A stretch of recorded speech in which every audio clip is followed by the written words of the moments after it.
आपने बताया कि आपके बाकी बच्चे अभी आपके पास एक बच्चा यहाँ पर है और बाकी बच्चे आपके अफ़गानिस्तान में हैं। आपकी उनसे बात हुई है? आपको उम्मीद है किसी तरह से वो आप तक पहुँच पाएंगे? वो अभी सुरक्षित हैं? अभी वो ठीक हैं? नहीं, मेरे बच्चों को तो हर रात को उनको रात में दरवाज़ा खटखटाते हैं तालिबान दिन में, और उनसे पूछते हैं कि आपकी अम्मी कहाँ है, आपका अब्बू कहाँ है और वो कब आएंगे। अगर वो नहीं आएंगे तो हम आपको अगवा कर लेंगे, हम कुछ भी कर सकते हैं आपके साथ। उस डर के मारे जब भी मेरे बच्चे मुझसे बात करते थे, रोते थे और बोलते थे कि या आप हमारे पास आओ या हमको अपने पास बुला लो, और मैं उसको तसल्ली देती रही कि हाँ, हम आपको कोशिश करेंगे, आपके लिए आपको यहीं पर बुलाएंगे।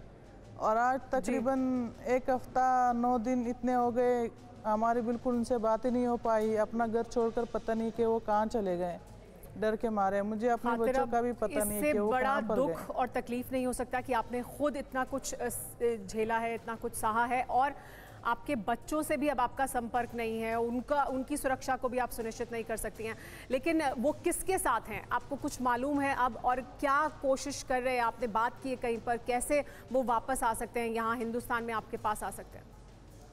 वो मेरा देवर है, 2 छोटे देवर हैं मेरे, वो उनको अपने साथ लेकर गए हैं। और ये पता नहीं कि वो कहाँ उनको लेके गए, क्योंकि उनको पता था वहाँ पर वो तो उनके साथ ही रहते हैं।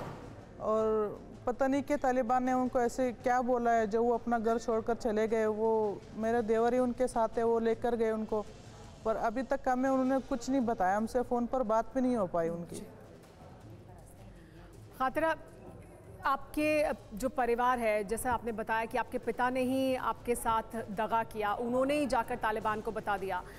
अब उन्हें अफसोस होता है कि उनके जहन में इतना जहर भरा तालिबान ने कि उन्होंने अपनी ही बेटी के साथ ये किया कि वो अब दुनिया को देख भी नहीं सकती? डर के मारे से। हाँ, डर के मारे। बस तालिबान तो पहले भी थे, पर सिर्फ काबुल में नहीं थे, अब तो पूरा काबुल भी उनके हाथ में आ गया।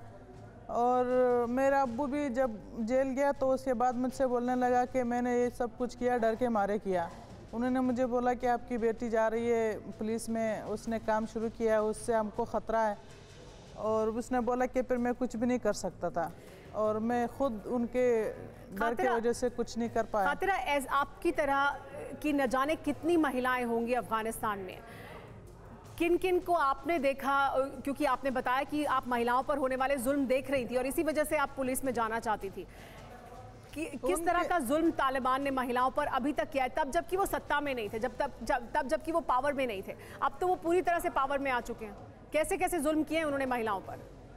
बस वो तो घर में मारना पीटना, अपने घर में ऐसे होते थी जिसका पति मर चुका होता था और वो बेवा बनकर अपने देवर के घर में या अपने ससुराल में बैठी रहती थी, उनके साथ बहुत जुल्म होता था। और मारना पीटना, पूरा दिन उससे काम करवाना, और अपने अम्मी अबू के घर भी उनको जाने नहीं देते थे। और वो औरत फिर बोलती थी कि अब मैं करूं तो क्या करूं। और जब मैं ऐसे किसी घर में जाती थी, देखती थी, तो वो उसका जो भी होता था अपना घर में जो होते थे, वो मुझे घर जाने से मना करते थे कि आप हमारे घर नहीं आओगे। और जब मैं पुलिस गई, मैंने यही सोचा और इनके लिए ही मैं पुलिस में गई कि मैं इन औरतों का आवाज़ उठाऊंगी। तो फिर मुझे धमकियाँ देने लगी कि ये तो वही औरत थी, हमारे घर में आती थी, इसको पता है अब ये पुलिस में काम कर रही है।